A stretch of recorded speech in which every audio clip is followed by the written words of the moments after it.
Hi, I just wanted to talk a little bit about, I think I mentioned it previously, about this stop, start, carry on with alcohol.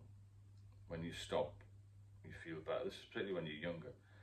You feel better, you leave it for a few months and you start again, which I did a few times. But looking back, every time I started again, I got more ill more quickly. The first time I did basically stop it, I was in my late 30s and I had a seizure, so I had to go to the doctors obviously. I got taken to hospital, then I went to the doctors next day to get some diazepam, which I used to use for a 7-day period. It was quite well controlled, and it's basically, it calms you down, it makes the brain calm, and it's basically like alcohol in tablet form in a way. So I did that a few times, and then had this 8-year period off, and I went back to the doctors hoping to get this diazepam again. That was in 2014, and they wouldn't give me it. So I tried 2 different GPs, still wouldn't give me it. I couldn't get it anywhere, so I was desperate for it. I knew that was the only thing that would keep me off, and I was so frightened that I was going to have another seizure. I started to just drinking more and more, and then I got some of the internet, which is a bad thing to do obviously, and I drank as well as taking diazepam, which obviously had double the effect, I suppose.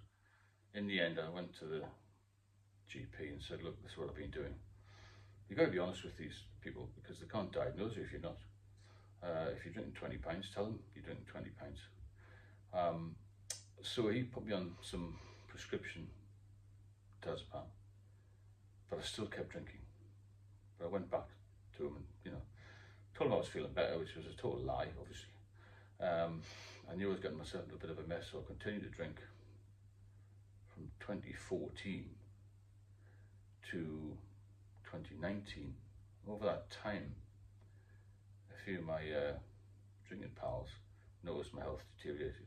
Really, I was becoming much thinner in the body, lost a lot of muscle, but this huge stomach, which was something I'd never had before.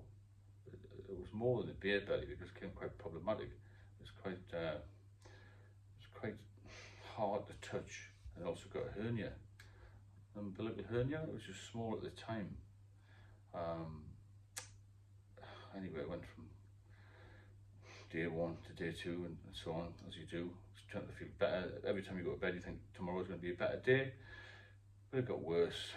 So I got to the point where I was getting a taxi from my flat to the pub. It was only about half a mile away, and again, people were noticing I was becoming more frail and had this huge stomach, and this hernia got bigger and bigger and bigger.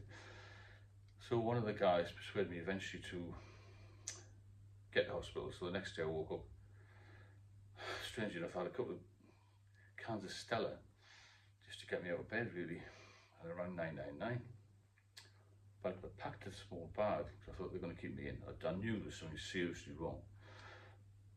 And the ambulance crew turned up on a blue light, and I heard the paramedics say, who's pal, this guy's ill, really ill.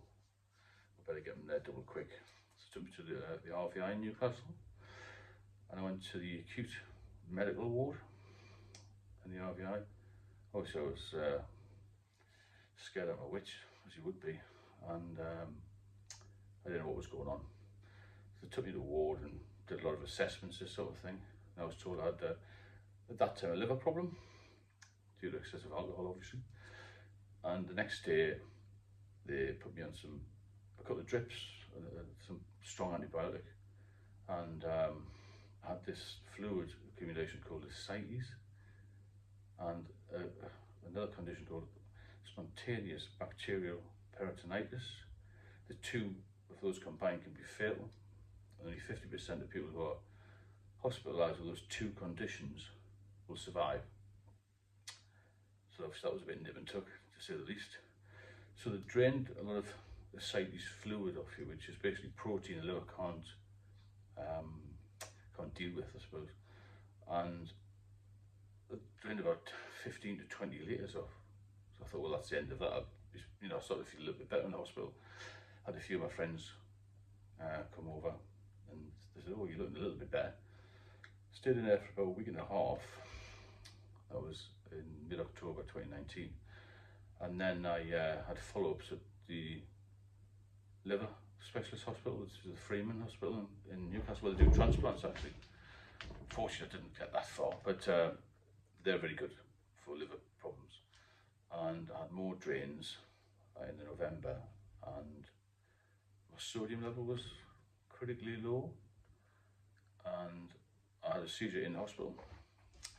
So I woke up sort of bright as a button in this hospital bed with 2 or 3 doctors around me, and they took me to intensive care. About 4 o'clock in the morning, and I saw these 2 surgeons getting gloved up. I thought, oh my God, this looks a bit serious. So I put this huge needle down through my neck, right inside. It was about 12 to 14 inches long, like a knitting needle, slightly thinner. And they managed to get my sodium level up a little bit, because it was down to critical level. If it had gone any lower, apparently I would have gone into a coma. That takes us to November 2019. Did 2 or 3 weeks in the hospital, then I was discharged again. I wasn't drinking anything, obviously. And then in January, I was admitted again with this ascites fluid buildup. And when the doctor said, "Oh, you're very ill, we've got to really keep you in, got to keep a close eye on you in hospital." So I spent 6 weeks in different hospitals. January 2021, sorry, January 2020, that's right, 2020. And I got sort of institutionalized in the hospital then. But all the time I still had this hernia. I'm going to end this one here because it's going to be too long-winded. So I've taken you really up to 2019 blue lighted, then the ascites fluid, the spontaneous bacterial peritonitis, then the other hospitals, and then really very sick in January 2020, and I'll resume again tomorrow with a follow-up. It sounds grim and gruesome, but this is what happens to you if you don't stop. And you've got to stop, and you've got to get sober, and you have to stay sober, because if you keep going backwards and forwards with it, stop, start, then you will end up like me, or like some other unlucky people who aren't here anymore. So if you have any particular questions, please leave me a comment, and I shall speak to you all soon.